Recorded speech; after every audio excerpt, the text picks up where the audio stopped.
Raskolnikov, a young, impoverished, schizophrenic student who has an insatiable need for others and has a distorted perception of the universe, which forces him to transcend human contemporaries, isolating him, which arises from his financial disadvantages. Within the society of crime and punishment, the economic power struggle breaks people in less fortunate positions in life, leading to their deterioration of their mental state. In addition, those who are more fortunate than others use their political status to chain the lower class. In the novel, Dostoevsky portrays social issues like gender inequality and gender roles. For Raskolnikov, Dostoevsky's justice for him is through redemption, which can come in various forms through personal, religious, and communal acceptance. Just how does Dostoevsky map out Raskolnikov's descent to madness and moral ruin?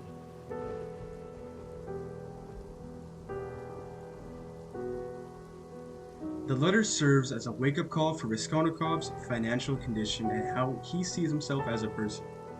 As he reads the letter, he is filled with anger and sadness, for he has failed his part as a man. Within the family dynamic, there isn't a patriarchy, and his mother and sister have to support him financially. His economic situation forces him to consider ways of obtaining money. Since he had just pawned his valuables to Alyona, the only source of income he could possibly have is through stealing from Alyona. Raskolnikov undergoes a change from timidity to turning to violence as a result of the letter. Depending on a family's financial position, violence is frequently caused by a lack of funds.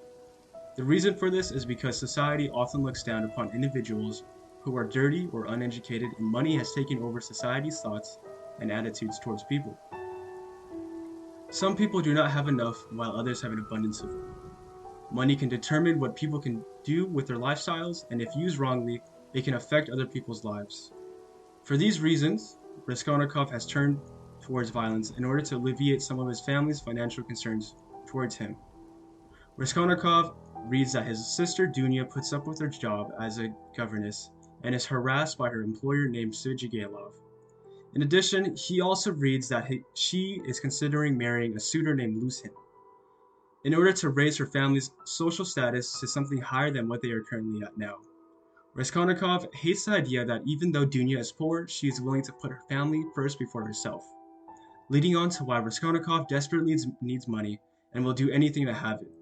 Overall, the letter serves as an essential piece of how Raskolnikov begins his descent into madness in order to try and raise his family out of poverty.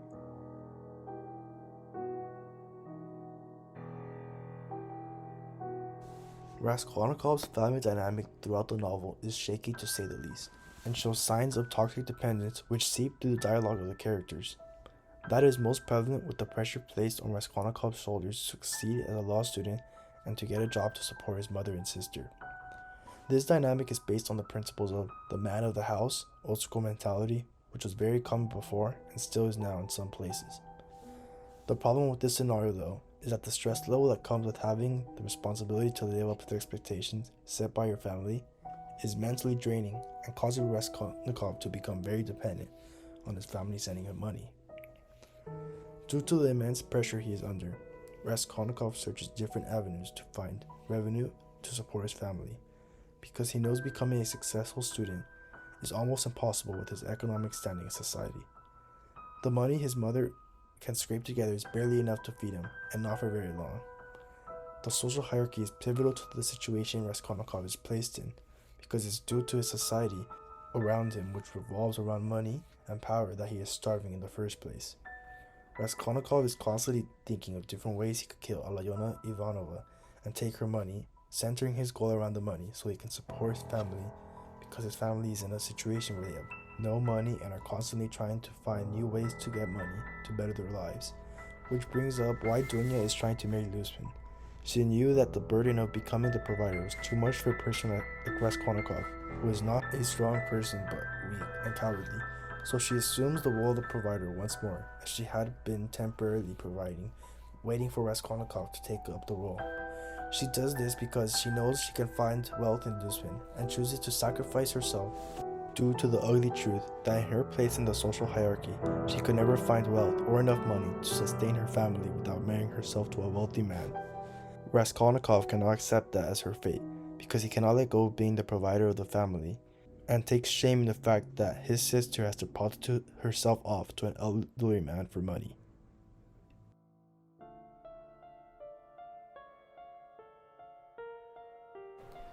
Raskolnikov tests his power in hopes of becoming a Napoleon by devising a plan to kill and rob the pawnbroker, Alyona. Raskolnikov justifies that by killing Alyona, he's doing society a favor. Hundreds, maybe thousands of lives put right. Dozens of families saved from depravity. And that he can devote himself to the service of all mankind in the common cause, as an act for forgiveness. However, that's just one piece to Raskolnikov's deluded mind. Going back to his theory that by committing the murder, he fulfills a role of a superior being that is given the right to kill, a Napoleon, rather than as he describes everyone else, a louse. This superior or Napoleon being is tied in with the spider and lice imagery, where spiders are natural predators, and lice being just a sadder and weaker bug that feeds off of everyone compared to a spider that can hunt for its own food. Spiders are capable of inducing fear and are intelligent, calculated creatures. Raskolnikov desires to be a spider, and through the act of killing, he can test if he is a superior spider Napoleon thing. Anyways, his descent to madness begins to further unfold, and his theory of being a superior powerful spider by murdering Alyona is foiled through his inner turmoil, proving that he isn't a spider, but a louse, the very thing he despises. Raskolnikov's test has proven to be a failure before he even committed the murders, seeing how he struggles with problems of dependency and his narcissistic disorder. His lust for power was thought to be good for him and his image, but it was the very thing that drove him deeper into madness. Throughout the novel, the four dreams of Raskolnikov are laden with symbolism. Dostoevsky introduces dreams so the reader can better understand the mind of Raskolnikov. Dostoevsky uses dialogue to explain his emotions, but the intellect of Raskolnikov is never tapped into or portrayed. As a result, his actions and inner anguish are explained through dreams. The first dream for Raskolnikov is a dream about a mayor being beaten and killed by drunkards who are a symbol of power and the social class. They are symbols of power and social class, since this upper class frequently mock and look down on the lower class. Furthermore, the scene itself degrades Raskolnikov's moral compass and innocence. Dostoevsky introduces a scene to showcase Raskolnikov's duality and compare how different he is from his younger self to his adult self. His younger self used to be sympathetic towards life, but after witnessing the brutal killing of a mayor, his mindset of humanity is completely shattered, and he develops an skewed mindset that all humans are inherently violent and superior to one another. The first dream also foreshadows his inner conflict throughout the rest of the novel. Moving forward, the second and third dreams are very similar in the sense that they both haunt and torment his psyche. In the second dream, Dostoevsky introduces a parallel story in which Ilya Petrovich brutally beats Raskolnikov's landlady. Within this dream, Dostoevsky emphasizes violence again by using auditory imagery by having the landlady scream as she gets beat by Ilya Petrovich.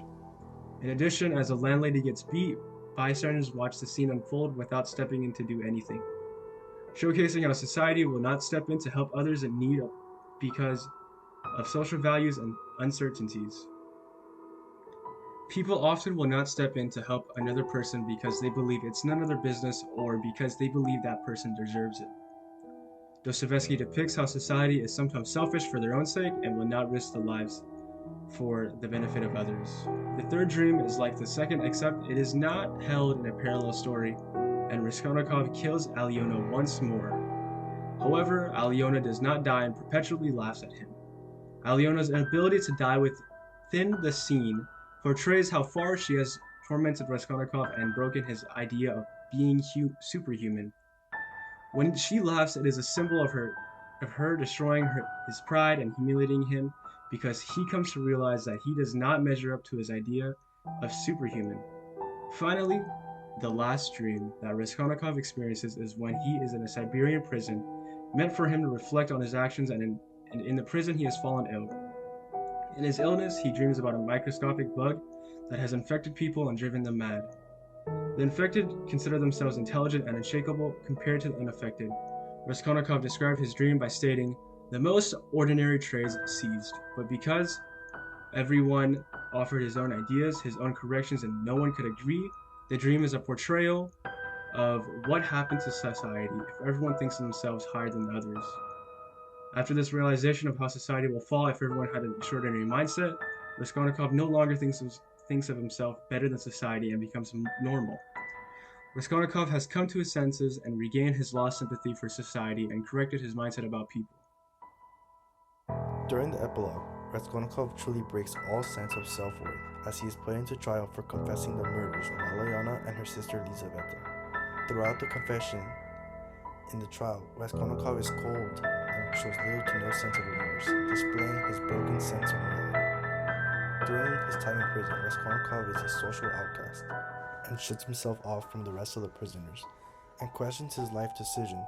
This is a breaking point to his descent to madness as he is no longer thinking of himself as an extraordinary figure and has finally conceded the fact that he is weak and dependent on others. While in prison, Raskolnikov becomes depressed and questions what he has to live for once he's out of his prison cell. He knows he will be a social outcast due to the reason for his conviction and knows that with his social standing, he will be powerless, and when introduced to society, he will once again be forced into poverty. While at prison, Sonia frequently visits him, and Raskolnikov at first is reluctant to see her, but becomes dependent on her visits. Due to his nature of latching onto people for attention and self-relief, and when Sonia doesn't visit due to her cold, Raskolnikov is furious. When he sees her again, he clings to her arm, displaying how much of a broken mess of a man he is now due to his illness. He has gained his illness due to what he thinks is a wounded pride because he still cannot accept the fact that his murders of the two early women were not crimes, and that the real crime was confessing about the crimes.